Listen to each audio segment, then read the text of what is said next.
বিশ্বকবি রবীন্দ্রনাথ ঠাকুরের ছড়ার ছবি কাব্যগ্রন্থ থেকে আজ আমি একটি বিখ্যাত ছোট্ট কবিতা পাঠ করে শোনাব। কবিতা ঘরের খেয়া পাঠ করে শোনাচ্ছি। সন্ধ্যা হয়ে আসে, সোনা মিশল ধূসর আলো খিল্ল চারিপাশে। নৌকোখানা বাঁধা আমার মধ্যিখানের গাঙে। অস্তরবির কাছে নয়ন কি যেন ধন মাগে। আপন গায়ে কুটির আমার, দূরের পটে লেখা। ঝাপসা আভায় যাচ্ছে দেখা, বেগনি রঙের রেখা।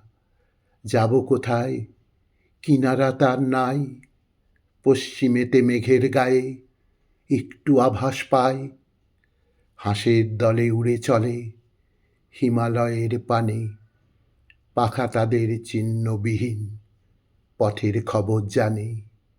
শ্রাবণ গেল, ভাদ্র গেল, শেষ হলো জল ঢালা। আকাশ তলে শুরু হলো শুভ্র আলোর পালা। ক্ষেতের পরে ক্ষেত একাকার, প্লাবনে রয় ডুবে।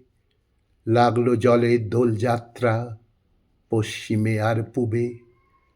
আসন্ন এই আঁধার মুখে নৌকোখানি বেয়ে যায় কারা ওই সুধায় ওগো নেয়ে। চলেছ কোনখানে? যেতে যেতে জবাব দিল, যাব গাঁয়ের পানে।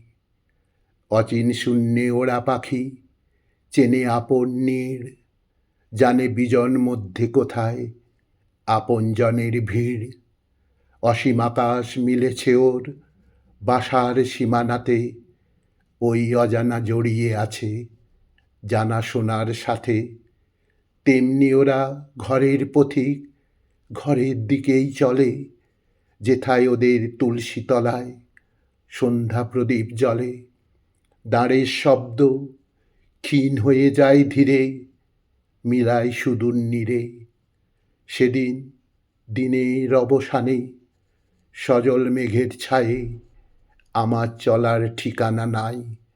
ওরা চলল গাঁয়ে, আমার চলার ঠিকানা নাই। ওরা চলল গাঁয়ে।